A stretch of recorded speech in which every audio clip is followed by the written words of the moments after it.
आज शिव महापुराण कथा का शुरुआत हो रही होती है। आज कलश यात्रा में सारी क्षेत्र की महिलाएं आई होती है, जहां व्यास जी भी आए होते हैं। आज हमारा 60 डे डेली ब्लॉग चैलेंज का होता है 15वां दिन।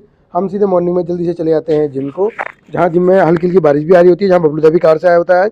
तो हम सीधे मोंटी भाई भी एक्सरसाइज कर रहे होते हैं, मैं भी जल्दी से एक्सरसाइज करने लग जाता हूँ। आज पिंटू लेट आया होता है, तो मैं अपनी एक्सरसाइज कंप्लीट कर लेता हूँ, क्योंकि आज लाइट भी नहीं होती है। तो मैं ऐसी एक्सरसाइज कर रहा होता हूँ, रनिंग करने में ही मुझे दिक्कत हो रही होती है, क्योंकि लाइट होने से मशीन नहीं चल पा रही होती है, जिससे मैं अपनी एक्सरसाइज कर रहा हूँ। जहाँ बंटी भाई भी पहुँचते हैं, हम कुछ वीडियो बना लेते हैं।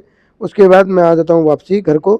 फिर मुझे हर रोज़ के टाइम में जाना होता है मेडिकल, तो मैं अपने घर के रास्ते ही होते हुए चले जाता हूँ मेडिकल को जल्दी से रेडी होके। तो जल्दी से मेडिकल पहुँचता हूँ, और जल्दी से मेडिकल पहुँचने के बाद हर रोज़ की तरह हमारा काम हो रहा होता है। जो आगे से पहले मैं दवाइयों के बॉक्स जो बिखरे पड़े रहते हैं उनको भी रैकों में लगा लेता हूँ, साथ साथ वजन भी लगा लेता हूँ, और काउंटरों की साफ सफाई करने लग जाता हूँ। फिर एक भैया आ जाते हैं, उनको मेडिसिन चाहिए होती है। उन्हें लगभग 3 से 4 दिन से बुखार नहीं उतर रहा होता है, तो उनको मैं जल्दी से 3 दिन की मेडिसिन मंगा लेता हूँ। और जल्दी से मेडिसिन देने के बाद फिर मैं करने लग जाता हूँ पूजा। और अच्छे से पूजा करने के बाद आज मॉर्निंग के टाइम में मुझे पद्दा का फ़ोन आया होता है। पद्दा का लेमन टी पीने का मन कर रहा होता है, तो जल्दी से हम लेमन टी बनवा लेते हैं। जहाँ ये पहुँचता है, हमारा जो राहुल कारीगर होता है वो लेके आता है। फिर बंटी भाई पहुँचते हैं, बंटी भाई को ठंडा लग रहा होता है, आज हमने हीटर जला दिया होता है। फिर हमारी जो शिव पुराण की कथा स्टार्ट हो रही होती है, तो वो कथा स्टार्ट हो गई होती है, जहाँ सारे भाई लोग गए होते हैं, जहाँ वरुण जी, मैं, राहुल भाई, मंटू भाई और भाई लोग गांव के सारे भाई लोग होते हैं, प्रिंस जी भी होते हैं, और साथ में मोंटी भाई और भी लोग होते हैं। फिर हम वो कथा का जो प्रतिभाग कलश यात्रा होती है उसको प्रतिभाग करने के बाद फिर मुझे यात्रा जो घूमते हुए पूरे इलाके घूमते हुए मंदिर वापसी पहुँचती है, जहाँ व्यास जी भी होते हैं।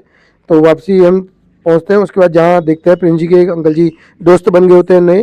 तो उसके बाद मैं चले जाता हूँ मेडिसिन लेने, मुझे दिन में जाना होता है मेडिसिन लेने। मैं पंचेत वाली दुकान से अपने ऑर्डर लेते हुए मैं सीधे स्टॉकिस्ट के पास पहुंचता हूँ, जहाँ से मुझे लगा स्टॉकिस्ट के पास जाना होता है मेडिसिन लेके। और लेने के बाद मुझे पेशेंट को भी देना होता है। फिर मैं बरेली रोड होते हुए पहुँचता हूँ सीधे अपने पंचेत वाली दुकान में, जो मेडिसिन लेके आ गया होता हूँ। तो मैं अपनी पंचेत वाली दुकान में सामान देता हूँ कुछ। उसके बाद मुझे घर आना होता है, मुझे खाना खाने में भी लेट हो चुका होता है, तो मैं सीधे घर पहुँचता हूँ खाना खाने। उसके बाद मैं हर रोज़ के टाइम में पहुँच जाता हूँ सीधे अपनी दुकान। आज बुधवार मार्केट भी होती है, मार्केट का दिन होता है, और मैं जल्दी से स्कूटी से सामान भी निकाल लेता हूँ, क्योंकि जो मेरी मेडिसिन लाया होता हूँ उसको रैकों में लगाना भी होता है, और शाम को पेशेंट को देना भी होता है। तो मैं जल्दी से उनको रैकों में लगाने की तैयारी कर लेता हूँ, क्योंकि अलग अलग स्टॉकिस्ट आई होती है, फिर उनकी एक्सपायरी भी देखनी होती है, और साथ साथ बिल में चढ़ाना भी होता है। तो मैं जल्दी से वो सब कर लेता हूँ। उसके बाद बुधवार मार्केट का शुरुआत का नज़ारा इस प्रकार होता है।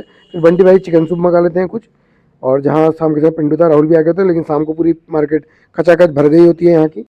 उसके बाद मार्केट में भीड़ भी बहुत हो रही होती है, तो मैं कहीं नहीं गया होता हूँ, आज अपनी दुकान में होता हूँ। आज की वीडियो यहीं समाप्त करते हैं। आप सभी को राम राम।